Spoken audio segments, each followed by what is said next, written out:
Ask Mike, brought to you by the Stadium Shop on Razorback in Fayetteville. Happy Monday, everybody. It's time for another edition of Ask Mike. Courtney Mims alongside Mike Irwin here. Mike, even though it's summer and it's the talking time, we call it, what is it, the talking period? Yeah, the talking season. The talking season. We still have a lot of questions.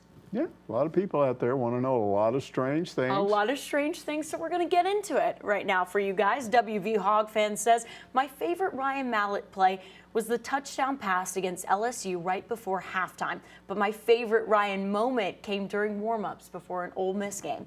Ole Miss punted the ball, and the ball landed on Arkansas's side of the field next to Ryan Mallet. Instead of tossing the ball back to Ole Miss, he chunked it halfway up the student section. Well, that's because he had his game face on. Now, you know, if you talk to anybody that knew Ryan Mallet, they will tell you what a nice guy he was, friendly. He was just the kind of guy, you know, he'd bump into you, he'd talk to you, you know, he just loved life. He loved people, he liked talking to people.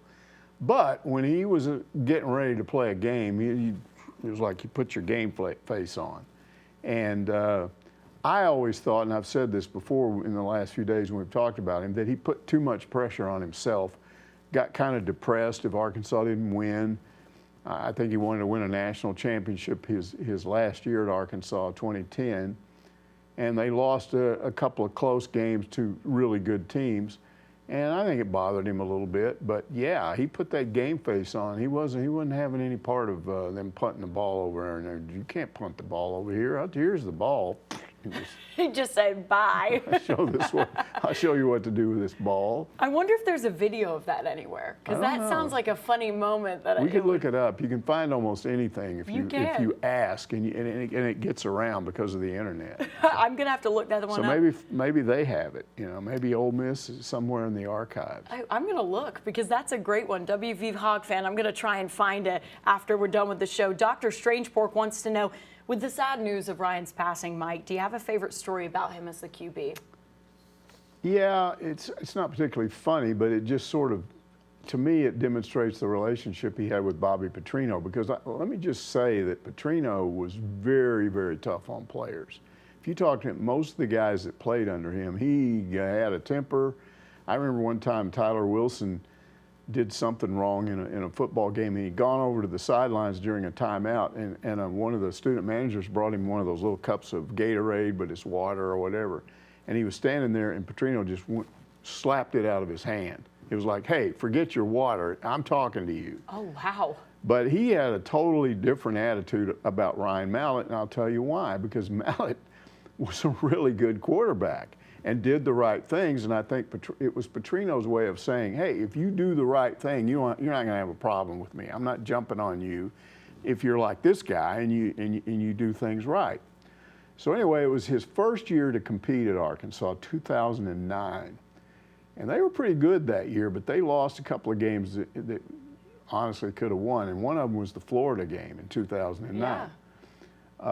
Basically, it was a 24-20 game, I think, but Arkansas had really won that game. The refs were so bad that day that there's no question Florida won because of the refs. In fact, it was so blatant what they did that the following week, the SEC suspended the entire crew. They said, you guys were terrible. Yeah. You're suspended. I can't remember how long they were suspended, but they were. And so that's nice that they stepped in and did that, but that didn't make Ryan Mallet feel any better. He was still really mad about that whole thing. So it's the next week, and in those days you could interview players after practice. You could just request, and they'd come out and talk to you. And there was a person in the Razorback media that was from Florida. Oh, no. That went by a specific name, which I'm not going to mention, what had to do with Florida. Okay. And I think it was a radio personality or something. I don't think it was a newspaper, but I guess she was doing an interview with Mallet and started teasing him about losing to Florida, thinking it would be funny, that he would have a sense of humor about it, and he was still mad. So he went to Petrino afterward, and he was mad, and he said, I'm not talking to her ever again, ever. Just forget it. I will not do an interview with her again. Well, now this person was infamous among us in the media for wearing a Florida Gators hat to Yeah, I know press this conferences. story. I know that Which story. we all thought was inappropriate because you don't wear I wouldn't go in there wearing an Arkansas hat. No, You're in the media. no. You don't wear. You don't wear any branding. Yeah. The closest I come is I wear red and white Nike shoes. I love those Nikes. But it doesn't have Arkansas on it. Love those Nikes. Anyway, so we all knew about her wearing the Gator hat, but nobody ever said anything. So she goes into the press conference and asks Petrino a question. And he said, "You will not get an answer to any of my questions wearing that hat." Mm-hmm. And it wasn't the hat. That was his way of saying, you mess with Ryan Mallet, you need to cut it out or I'm not talking to you ever again. And I like that story just because, once again, it demonstrates how he had Ryan Mallet's back. Yeah. He knew Ryan was upset, and it was his way. He wasn't going to just come right out and say and embarrass Ryan and say, hey, you asked Ryan some stupid questions and said some things and I don't like it. This was a kind of a way of coming in the back door and turning it into the hat thing, which she'd worn that hat before, and it was never an issue. But that's what he did. He used that hat to basically send her a message. Stop messing with my quarterback. Stop messing with Ryan Mallet, or you'll have to hear from me. I love that. That's right. You can see how much he cared too, and I said this on the show with you the other day. You can see how much he cared about him just from what he posted on social media. You could see the heartbreak there, and I just felt like they really did have a very special relationship. And again, it's because he did things right. It's not very often you get a quarterback like that with that kind of arm, that height, where he could see over everybody. And keep in mind, 2009, he was just still adjusting to all these new receivers because he'd been at Michigan and then he sat out for a year. 2010 is when it all kind of came together. Yeah, exactly. Well, Razor Alex 88 says, on some happy news, I'm happy for Alyssa on her award, well deserved. Yeah, that's a national organization. I asked her, I wrote it down here. I don't know what it's called. Oh, the National Sports Media Association? That's right. Yeah. It's like a national thing, and they award like a Sportscaster of the Year in every state, I think. And then they all go to some central location, and they get awards and get honored. And she runs the Big Trail Nation, so she's our boss. So we have to say she's good, right? No, She'll fire she us is all. great. She's now, awesome. Look, here's the deal. You have been a sports director. Mm-hmm. I have been a sports director. But we were both sports directors at television stations where we had a conventional anchor and weekend anchor. And then and so there's 3 people. Well, that's not what we have here. We got 5 people, and we do things that a normal sports department doesn't do. So in addition to being on the air, she has to plan all this stuff. Yeah, she plans all of football season right now. You think football season is months away, guys, but she plans months out. Like I came in this morning to work on some Ask Mike stuff, and she was already in here doing some planning stuff, I guess. So, yeah, so she deserves it because she basically, I get to come to work and I just walk in and she goes, okay, today you're doing this, which I like because I don't want to have to come up. The worst thing in the world is somebody, I need you to come up with an idea. I told him when I was hired here, I'm not an idea person. I'm all out of ideas. You come up with some good ideas. I'm all out of ideas. Just come in and tell me what to do and point me and I will go in that direction and do it. Yeah, well, Alyssa does a great job and she is very deserving of that award. So congratulations to Alyssa. Yeah, she's right here in the office. So yay, Alyssa, we love you. JJ Hogg asks, are these rumors of millions of dollars for NIL deals inflated or are they true? What does a guy like Devo or KJ Jefferson command? Is it $100K a year or commonplace? There's nothing ever official. As I understand it, you don't have to disclose what NIL deals are. So right now, they're not made public. I don't think they have official numbers, but there's a sports website, On3 or whatever that thing is, and they publish an update every week of NIL numbers beyond a certain point. And I guess right now, Rocket Sanders is Arkansas's top NIL person with a deal estimated at being worth $750,000. That sort of blows up the notion Arkansas doesn't have any money. KJ, for whatever reason, is 436. And I've been told all along he's not a big NIL person. He's not going around pushing for that and how much money. I mean, he just wants to play, and I think he'd like to make it in the NFL someday. And if he does that, this NIL money looks like chicken feed. So Arkansas's numbers are up there. Now, they're still not at the top. Angel Reese, for instance, women's basketball player at LSU, Apparently, she has a deal worth somewhere between $1.4 and $1.6 million. Because of these On3 numbers, Mike, their valuation. So Rocket could be making more. KJ could be making more. That's just what they know. That's what they know, their valuation based on their public NIL deals. So that's their valuation. So, I mean, Angel Reese could be making more than that. She's in SI, the Sports Illustrated swimsuit edition, things like that. You have, Bronny James, who makes millions, right? Yeah, like more than one. Yeah. Like maybe two, three. Yeah, three, maybe more around six. I mean, he's definitely making a lot of money, but it's interesting to see because I was looking on On3 because this person asked about Devo, right? Devo Davis. I didn't find him on that list, so I wonder how much he's even making. I mean, or if his deals are just not public. So he could be making it's hard to good say. money. It's just hard to say. But there's just a lot of money out there. And Arkansas's numbers, apparently, I've been hearing for a long time, well, Arkansas just can't compete on NIL. Well, if you're paying Rocket $750,000, that's coming from somewhere. Yeah, it's called Huggies. He's making a lot of money, I hope, with Huggies, a national brand. Yeah. So let's hope that's where that money's coming from. Eddie Lynn asked, does Arkansas lose many players because of NIL? I've heard there's kind of a limit to how high they can go compared to schools like A&M, LSU, and Tennessee. But we kind of talked about there's no limit. Yeah, you just hear rumors and you don't know for sure. I'll pass along one I heard not long ago. I'm not going to mention the sport or who it was, but supposedly there was a guy in the portal that came through Fayetteville and toured Arkansas's facilities in the sport that he was going to be in and was just knocked out by the facilities. And basically told the coach, the head coach, yeah, I'm coming. This is great. But I've got to make one more visit. It's just a courtesy visit. I'm not going there.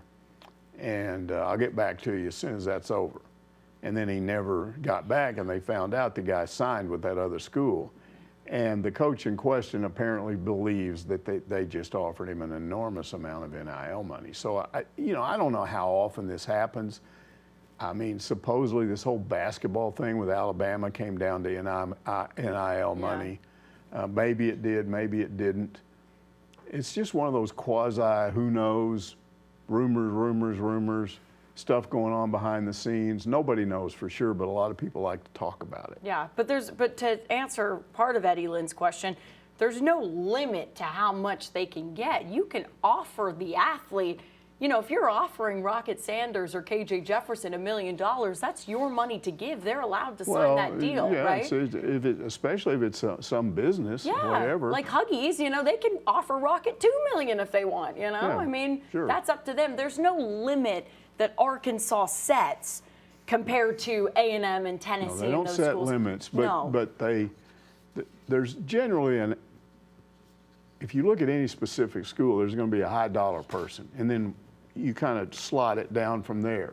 And if you knew all these numbers were accurate, you could sort of compare school to school to school about NIL money. Yeah, you could if we knew an accurate number on all these guys. But the thing is, we're only talking about valuations. Yeah, we don't know for sure. There's places out there on the internet that say our evaluation, Mike, is $2 million. Do we? No. We're not making $2 million. So Mousetown wants to know, is it true that the NCAA is actually going to start cracking down on NIL rules violators? Sounds awesome. But what about lawsuits? Well, let me back up and talk about Mark Emmert, the previous president of the NCAA, who sat on his rear end after this NIL lawsuit thing with the Supreme Court ruling and basically just pouted and didn't do anything. They passed one rule about NIL. And the NCAA, it was the basic NIL rule. It basically said you can't use it to recruit.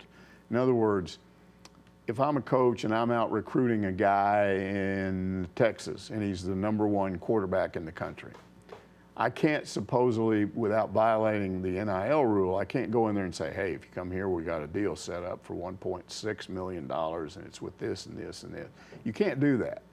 According to NCAA rules, all you can say is, we've got a really good NIL program, and all of our athletes benefit. And believe me, we will take care of you. You will have it. We will advise you once you sign, and we'll let you know. But we can't tell you what the amounts are. Mm-hmm. That's the rule. Okay. Not long after NIL started, the state of Tennessee, the legislature, passed a state law saying NIL perfectly legal to offer it to high school kids. And then what happened was, once that happened, all these other schools, well, if they're doing it in Tennessee, we're going to do it. And so that was being used as an excuse for why NIL went nuts. And I remember Hunter Yurachek talking about right before they went up to Washington to talk to some of the senators and congressmen, because they were wanting I think Congress to pass legislation that would trump state law. The idea with this state law thing in Tennessee was state law trumps NCAA regulations. Right. Well, this Charlie Baker guy, who's a go-getter, he's the new president of the NCAA, he's not taking crap off anybody. And he said, look, we're going to enforce the rule. And so he was asked, well, what about lawsuits? And he said, bring it on. We got precedent for this. And he stated a case that went all the way back to the Jerry Tarkanian years at UNLV when he was their basketball coach. And I guess they'd hit him with a violation or violations or whatever. And the governor in Nevada did the same thing, got the legislature to pass a law saying, well, what he did is not illegal. You can't do this. Yeah. And that went to court. And here's what the court ruled, and this is very important. Listen to what I'm saying. The court ruled that this whole thing with NIL is not about what's legal. It's about you join an organization, and when you join it, you agree to the rules of the organization. You do, yeah. Let's say you join a country club with Geoff, your boyfriend. And one of the rules of the country club is that you have to wear a tie at these formal dinners they have. In most places, you got to eat at least once a month to use your food voucher or whatever. So, but they say we have these formal thing, and you need to dress formally, and the men need to wear a tie. Well, Geoff goes, I don't wear ties. I like to wear gold chains. I'm just making this up. Yes. And they say if you don't wear a tie, we're kicking you out. Yeah. Well, they have every right to do that because you agreed to do this when you joined. Same thing with member institutions of the NCAA. You agreed to abide by the rules that were passed by the overall NCAA, the Rules Committee, and you don't have a right to sit here and say, well, we don't like that rule in our state. We got a rule that says there's nothing wrong with that. There's nothing wrong with it legally. We're not going to arrest you or send you to jail. Right. You just can't be a part of our organization if you violate that rule. You can go make up your own organization, call it something else. And if you can get a bunch of schools to follow you and you do this with your own NIL, you can do what you want. But if you're going to be a part of the NCAA, this is our rule on NIL, and we're going to enforce it, and you can sue us if you want, but we're going to win because we already have legal precedent. That's what he said.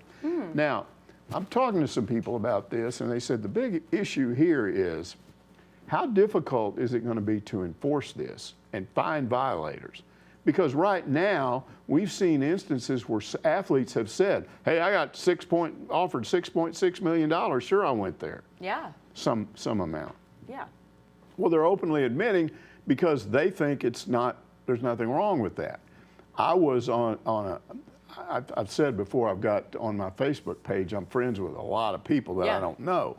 And it's because I like to go in and read what they say about certain things. Well, there was this one guy, and he was talking with his friends about LSU winning the national championship in baseball.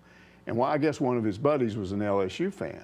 And he said, yeah, we got all of these great transfers that came in and liked our program and liked the went on, and I couldn't resist because I had heard that they bought a lot of those guys with good NIL deals. Yeah. And so I mentioned that. And he said, oh, no.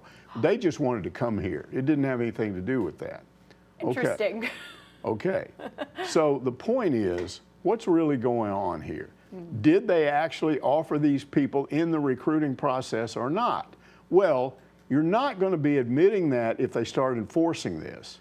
If it starts going around that they're going around looking for schools that are offering specific deals to players before they sign, then you're going to tell them, hey, no, don't tell anybody we offered you this. And you'd be stupid if you did, yeah. However, those things have a way of catching up to you. And here's how, going back to the old days of regular cheating, when they just gave people money. Because what happens is a lot of times an athlete, once they're done with that school, and they've gone on to pro football or maybe whatever they decide to do, they don't care anymore. Yeah, I took some money from them. Well, what happens 2 years down the road? Guy's pro career doesn't work out. He's not particularly happy about that. And he goes, yeah, LSU offered me this, and blah, blah, blah, blah, blah.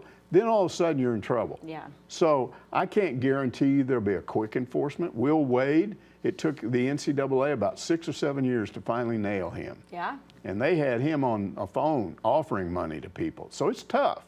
But at least this new president of the NCAA is not sitting back and saying, hey, I can't do anything. They got state law. No. This guy's saying state law doesn't matter because it's not a legal matter. It's a matter of our rules if you join our organization. And that is better than just saying, oh, we can't do anything and we're scared of the lawsuits. Going and saying, we have precedent, we have something that we can use to make sure that we get a handle on this thing. Well, you can see the logic of this. Yeah. You agreed to join the NCAA. We didn't make you do it. No. And you don't have to be in our organization, right. like you said. If you think this is unfair, start your own. But this is what we're doing. Yeah, I think that's great. I like what he's doing there. Hey, I'd love to see it move forward with that. I love to see that. Hunter Yurchek was saying things went well in Washington, so maybe we're on the right track. Yeah. Marty Bird's Proxy asks, and I'm interested in this question. Can you recount the Sunday Adebayo saga? Wasn't the basketball program eventually cleared of any wrongdoing? Yeah, it was a really interesting case. You had Jesse Pate and Sunday Adebayo were teammates at Arkansas back during the Nolan days. And they apparently got to the summer and needed to make some additional hours or take some additional courses over the summer in order to remain eligible for basketball the next season. Okay. So they went to UA Fort Smith and they took, I don't know if they took one course or two, but I know in particular there was one course that was in question. Yeah. So they have to pass that course in order to compete. So when they came back and school started in September, they couldn't participate in any of the activities. They were enrolled in school, but until they got the grades posted from this class and it was certified that they passed, theoretically, they couldn't work out or do anything. And practices started in those days, I think, early October.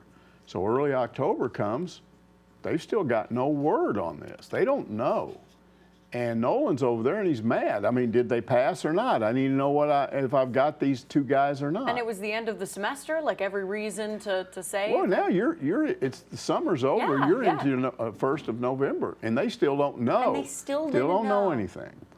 So he goes to their compliance officer. Each school has a compliance person. I don't know if it's an officer or what they call it. Yeah, compliance person, yeah. Yeah, it's a compliance person. And this particular person had a law degree, so they knew what the rules were. And Nolan went and said, hey, can you find out what's going on? So he called over and did some legwork, and he came back to Nolan and he said, well, I found the professor, and he's just screwing around. He hadn't graded all the papers yet, but he has graded theirs. And he said they both passed, so you're okay. He assures me that they passed, so it's just a matter of time till he officially posts these grades. So they're okay. So they start working out. Well, the NCAA comes around investigating a totally different thing, which turned out to be nothing. I don't know why the NCAA was always investigating Nolan, but I think sometimes when you win a national championship, they do that. Yeah. But they were nosing around checking on something else, and it turned out to be nothing. But they stumbled across this thing, and they went, well, you can't do that, blah, blah, blah. You have to have official notification. So they came in and ruled both of them ineligible and took the extra step of saying, you have to leave. You have to go to some other school. You cannot ever play at Arkansas again. So they both were supposed to transfer. Well, Jesse Pate just dropped out of school and stopped. It ruined his career. I don't know what happened to him, but he just decided not to go to another school. Adebayo did. I think he went to Memphis. Yeah. A whole year goes by. The NCAA continues, Arkansas continues they had this compliance guy that's going, this is wrong. And so they kept going and going around with them, and finally the NCAA came back and did something they'd never done before. They admitted they made a mistake. Oh. And they said, we did the wrong thing. We're going to allow Sunday Adebayo not only to come back to Arkansas, but we're going to give him an extra year of eligibility to make up for the one he lost. Wow. And that was all well and good, but what happens to Jesse Pate? They messed him up, all because of a stupid mistake. And it was that situation that I really started a war with the NCAA. That was when you started hating them from that moment. Anytime I had a chance to go on TV or anything else, I told people, this is what I think of this organization. They're supposed to have college athletics organized and have it all right and correct, and they do this. They should have been sued for that. If I was Jesse Pate, I'd have sued them for $10 million. Say you ruined any chance I had of playing in the NBA. Seriously. So, you know, it was a bad deal. It worked out well for Sunday Adebayo, but not Jesse Pate. And they just screwed up. It was just stupid. You can think of the logic of it. If you talk to the professor and he said they passed, why do you have to have some piece of paper? Yeah, he should have sued the NCAA because he could have gotten damages, like, you know, ruining a career, getting money for that. I mean, absolutely. So I don't know whatever happened, why he didn't, but it wasn't good for Jesse Pate. Oh, that's terrible. I hate that for him. Wizard of Hogs says it's been reported that some NCAA modernization of rules subcommittee is considering a rule under which playing pro basketball for a certain period of time wouldn't disallow players from coming back and playing college basketball.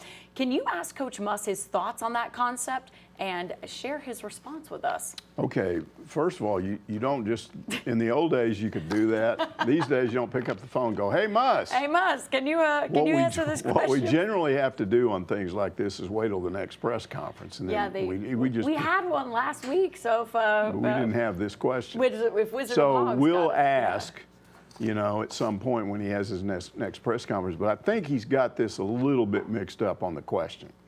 I don't think they're discussing a possibility of a rules change which would allow guys that have played in the NBA under some circumstances to come back to college. Yeah, no. I think what they're talking about is a rule that if you declare for the draft and you go past the deadline for pulling out, then you're committed. So you're committed into the draft, and then you don't get drafted. They at least have discussed the idea that maybe you could come back because you never played. Yeah. What would Muss think of that? I don't know. I'll tell you what I think about it because I understand why the deadline is there. Coaches are sitting there trying to fill all their scholarships for the next year. Transfer portal guys, you get a certain number of guys come in as freshmen, but you've got portal people. Right now, Arkansas still has a spot open. If certain things don't happen, if certain things do happen, then they don't have a spot. But there's a possibility they still could bring somebody in. So coaches need to know these things. Well, that's where the deadline comes in. You declare for the draft, but the coach knows that by this specific date, I'm going to know whether or not he's staying in or not. And if he stays in, then I will fill his spot. And he doesn't have to sit there and wait till the draft. Right. Well, what if you change the rule and say, well, if he doesn't get drafted, he can come back? So I'm going to sit there and go, well, I'd like to fill this spot, but what if he doesn't get drafted and wants to come back? What do I do? It puts you in a really big bad bind. position. So it looks like to me this rule, if it would put into effect, would be a rule that would benefit players, wouldn't benefit the coach, and probably not the team. Because you have your roster basically filled. If you look at Muss's roster for next year, right? He has it filled before the NBA draft happens. So, and those guys are coming on, you know, those guys are here. Those guys are working out. Those guys are already in the system. I can't imagine having to sit here and wait and then you find out a guy who was in the draft wasn't drafted, so he wants to come back. Yeah. To me, it's almost like you got to tell the guy, well, you can do what you want. But I'm going to fill your spot. But if you go past the deadline, I'm filling this spot. So hopefully you get drafted. Yeah, Otherwise, you'll have to go to some other school. Yeah, I would be interested to see what Musselman says about that, but I think he would have a similar sentiment. He likes to get things in order and ready to go way in advance. So I think he might have a similar idea on that as well. Charlie Scott asks, what's your take on ESPN firing multiple on-air hosts and analysts? They're really cleaning house. Are you going to stop watching? I might. Ooh. No, I'm not going to stop watching.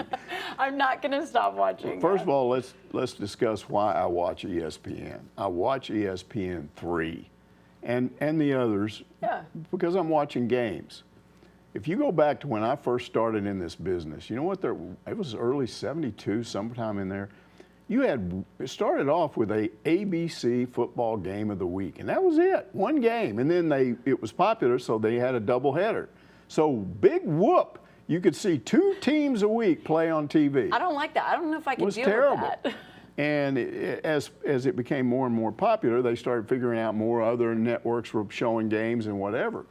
But ESPN Plus, ESPN3 has been one of the greatest things that's ever happened. Because, for instance, I can sign up for that. I'm paying $10 a month for that, okay? But I can go home on my days off and watch a women's softball game. I can watch golf. Sometimes they have golf on there. It involves a college golf tournament. I can watch all kinds of college sports. You know, baseball games, basketball games, stuff that's not on regular TV. That's great. But what have I always said about when I watch this stuff? I turn the sound off. You don't even like the announcers. I don't like the sound because I don't like generally what these guys say. They get off into la-la land and they don't want to discuss the game because they've got producers that say, oh, well, we got to make this game more interesting. For instance, SEC baseball tournament.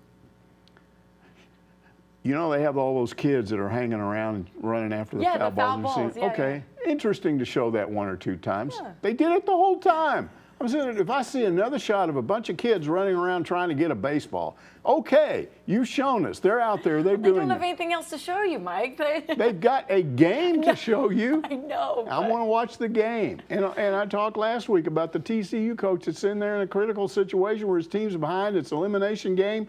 And he's got a guy on second, could tie the game up, and they're asking him about eating at IHOP. So for these reasons, I don't listen to them. I just watch what they put on the air. So to answer the question, I'm not going to stop watching because I'm watching games. Yeah. I don't listen, so I don't care who they fired because I don't listen to any of these people. Yeah. There's probably some really good people that got fired, but I don't listen to them. I'm not interested in SportsCenter.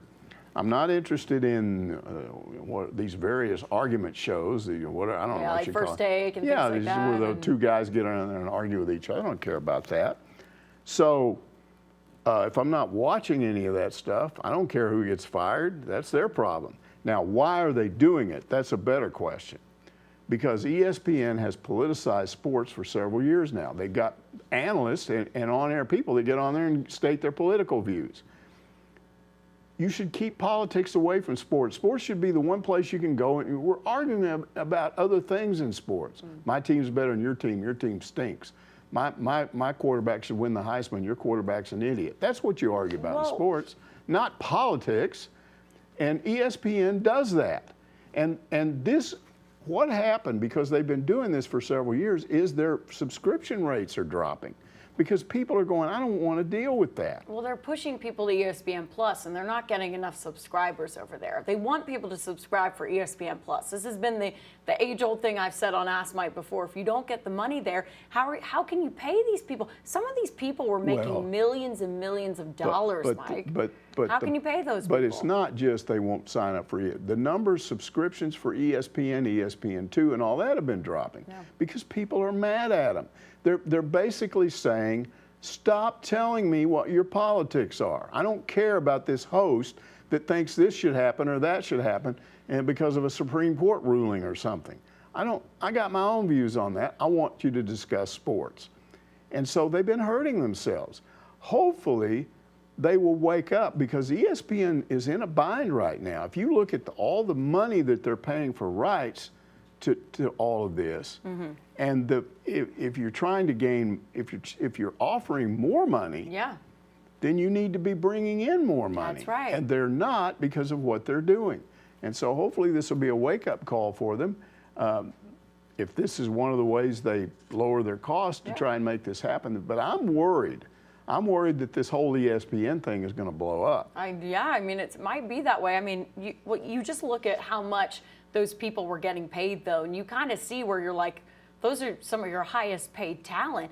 You can go out and get talent for less. I think they're trying to maybe make that work out a little bit better. Remember when the three of you and me and Will went in to YouTube TV? Yeah.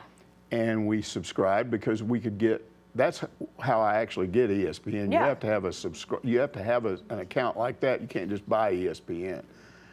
So we did that, and then what I did was I discovered that they had some 4K games. Yeah, 4K, yeah. And everywhere you go, I just bought a TV for my wife the other day. All these 4K TVs are inexpensive now. Yeah, you can get a 4K But TV. what is the point of a 4K TV if you don't have 4K content on it? Really? So all of these games that we're watching are regular HD TV, and I've seen games in 4K. It's amazing. Yeah. So when I saw that this YouTube TV were offering through ESPN some of these 4K games, I went, wow, this is really cool. So we signed up for it. Had to pay an extra $4 a month.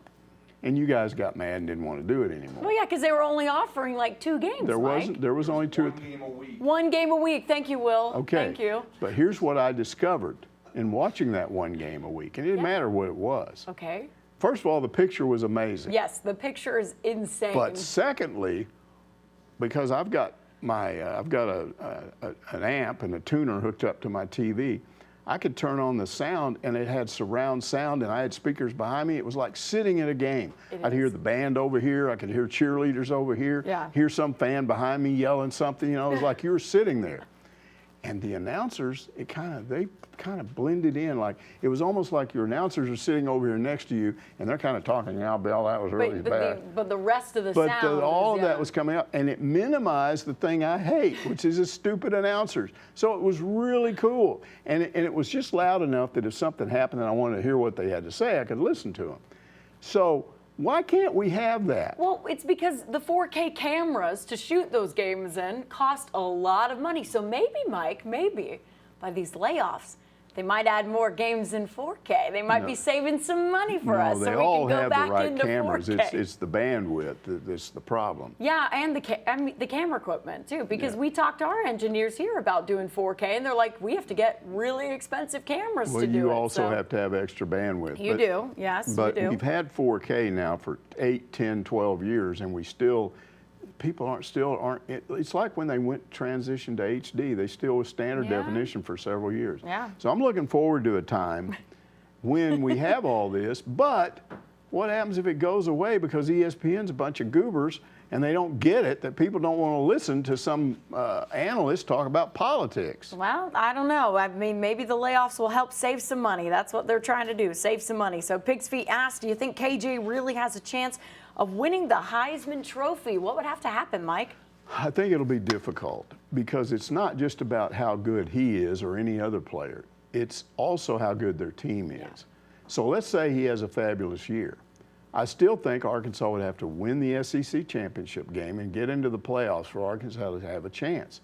If you go back to Darren McFadden, he was good enough twice to win the Heisman, finished second twice. Why didn't he win it? I'm told he should have won it 1 year, but I'm told that the reason he didn't win it either one of those years is Arkansas didn't have the kind of season you need that these voters. That's another thing about ESPN. and I guess Florida did, yeah. Yeah, the Heisman electors, these are the ones, there's over 1,000 of them that vote. They're called electors. I'm an elector. I get to go, Yeah. okay, I'll vote. Yeah. Okay. Isn't Alyssa one? Is Alyssa she a may Heisman be, voter? yeah. Yeah. I think Alyssa is a Heisman voter. She's nodding her head. Yes, she gets to vote for the Heisman. I've been told that at least 40% of those voters work for ESPN in one capacity or another. So they have a lot to say about who the Heisman winner is. And I've always believed Arkansas is not on ESPN's radar. They're just not. We're kind of over here in the boonies, and we don't have big TV markets, and they just kind of go, how long has it been since Game Day came here? 2006. It was a long time. 2006. Yeah. That's almost 20 years. Jeez. 18 years. So, they just look at this and go, okay. And I think you have to really do something to slap them in the face to make them notice. And I think Arkansas would almost have to win the national championship for KJ. A national title? In order for him to win the goodness. Heisman. Because, again, if you finish 5th in the country and he has a great year, he still probably wouldn't win the Heisman because of where he's going to school. Yeah. There's going to be some other high-profile guy at Alabama or some of these other schools that are going to win it. Yeah, or maybe, as Alyssa would say, FSU, We'll see what happens. She was yelling off camera that that's the reason that Tim Tebow won, was because a lot of ESPN people liked Florida that year. So should have been DMAC. Hey, listen, I'll say it. I'll admit it right here, right now. And Florida people might be mad, but DMAC should have won over Tim Tebow. He should have won. I'm going to say it right now. people are going to hate me for saying that. But they say that it goes to the best player on the best team. That's not strictly enforced every year, but No. it's, the concept is there. No, there have been people slighted before in Heisman Trophy. I just think Heisman it's more than trophies. the individual player. It has to do with where that individual player plays. I agree with you on that. Jill Stockdale wants to know, do you really think the Arkansas-Duke game in November will be the biggest game ever at Bud Walton Arena? I hear a lot of fans claiming that. I think they've been smoking funny stuff. Here's the problem. Who are you talking about here when you say best game ever? I agree with you that if we're talking a national audience, that would be people outside of Arkansas. National audience, So, yes. you know, they're tuning in. This might be the biggest game in Bud Walton because of Duke. And now, right now, they're kind of projected number one preseason. Well, number one, number two, number three, Right, but right top in there. five, top five. So if they're number one and Arkansas was like 10, 9, 8, 10, That's a 12, top somewhere 10 in that range. Top 10 matchup, There's no Mike. question it would be the biggest game that week Okay. because of the nature of it. So from a national standpoint of people that aren't particularly interested in Arkansas but will watch a college basketball game that early in the season, yeah, that might be the biggest. It certainly will be the biggest Arkansas basketball game at Bud Walton Arena played in the month of November. There's no question about that. But you had to add a lot of extras to that But statement. will it be the biggest game all time to Razorback fans? And I got to say no. You go back to that Auburn game of 2 years ago. It was number one versus number two, and Arkansas was number two, and they beat number one Auburn. And it was over 20,500 people. They went bonkers. The place went nuts. Devo dunked on a guy at the end. That was Everybody pretty ran awesome. crazy and did all kinds of interviews, and nutty things happened. It'd be hard pressed to beat that. Yeah. And then the closest thing I've seen to that is Michael Quall's dunk beating Kentucky on the last second. He got a rebound and dunked it back in, and that was huge. That was huge, So those two games probably will be bigger to Razorback fans than this, but here's part of the problem. We haven't seen this game. No. So we don't know what will That- happen. Yeah. It could be one of the best, like top five It could be. games. It could be. Absolutely. I mean, I tweeted out, and people were mad at me because they were like, it's not the biggest game ever. And I said, but I hope it's the biggest. I should have said atmosphere. Because if it's a huge atmosphere, right, you have these Dukies, as you call them, right? Dukies. And they've been fighting with me on social media all week long. And the Dukies think that they have the best atmosphere in college basketball. And I said, well, how cool would it be? Cameron Indoor? Yes.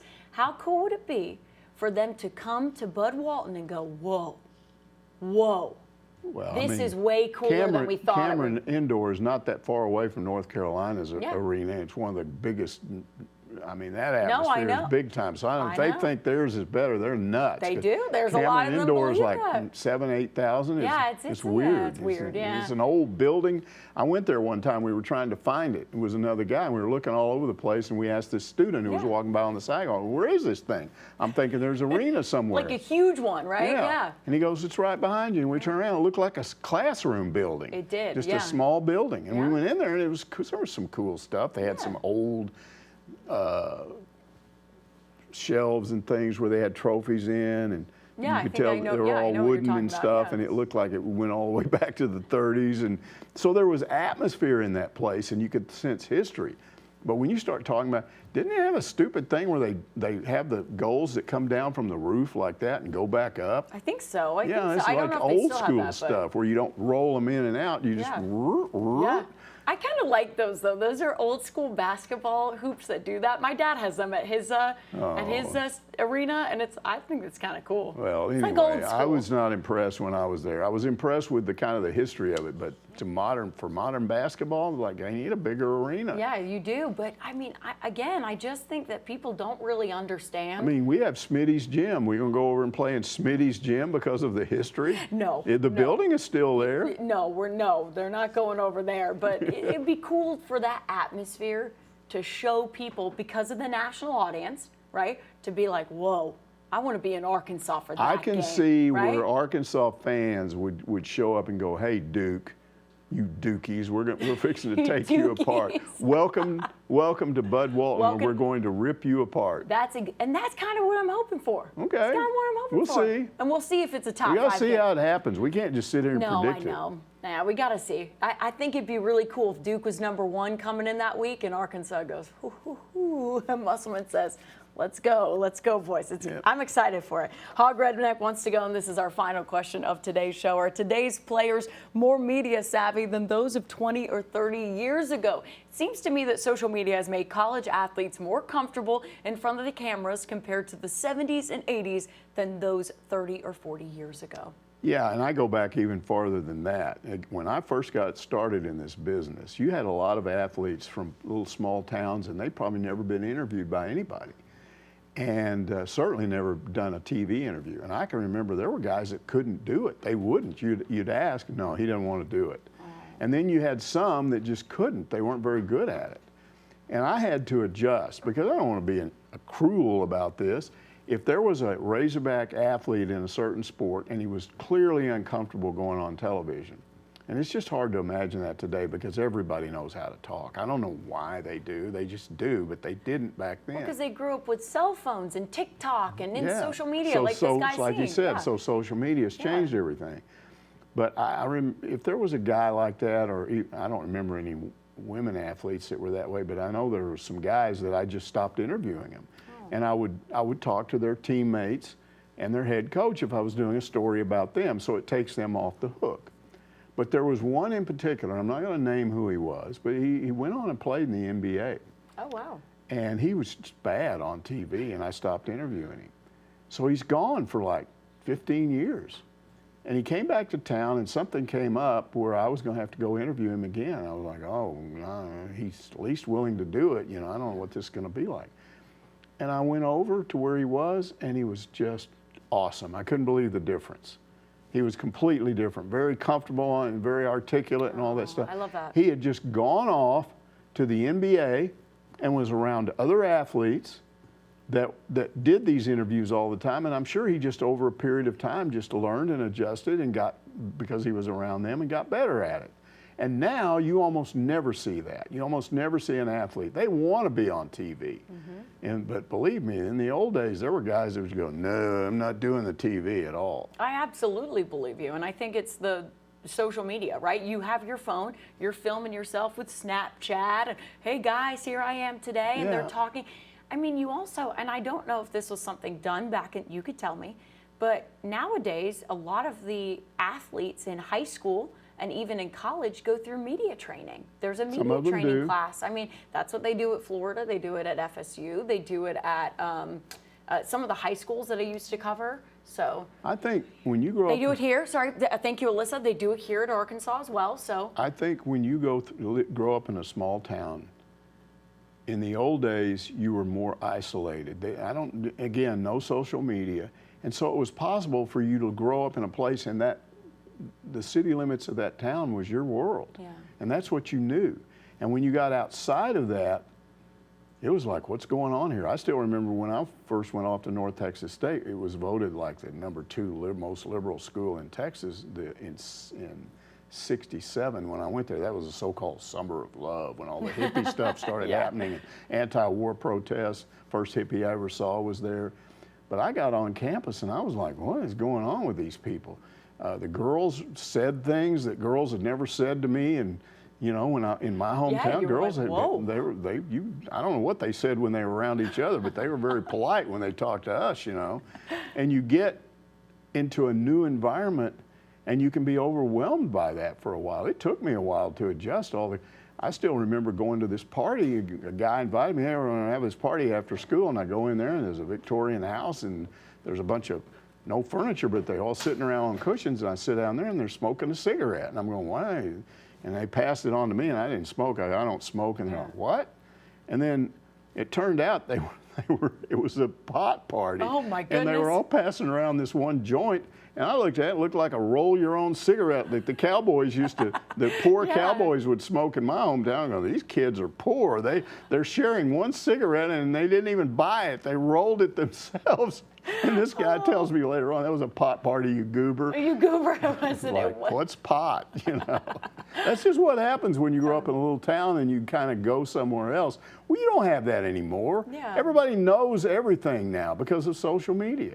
Yeah, I mean, it's just incredible to see how it's changed. And I think those media training classes, though, have really helped. Have really helped athletes come out of their shell and learn how to be on camera, because there are still Can you imagine Anthony Black not wanting to go on TV? No, I can't at all. And he's so good at TV stuff. I mean, he's good at TV stuff. Nick Smith Jr., all of those freshmen, Jordan Walsh, all of them were so good. And Danielle Musselman did that class with them, and I feel like it helps when you have people that know how important it is to have media opportunities and how important it is to go in front of the media and be good at what you do. So the overall lesson of this episode of Ask Mike is it really was bad in the old days. Everyone was ignorant. They didn't know what to say. They were scared of TV. I don't know. Maybe they showed up on college campus and go, "Where am I?" Yeah. I mean, maybe it's just different. How about that? It's just different. It's just different. That's going to do it for this week's Ask Mike. We'll see you next Monday to answer more of your questions.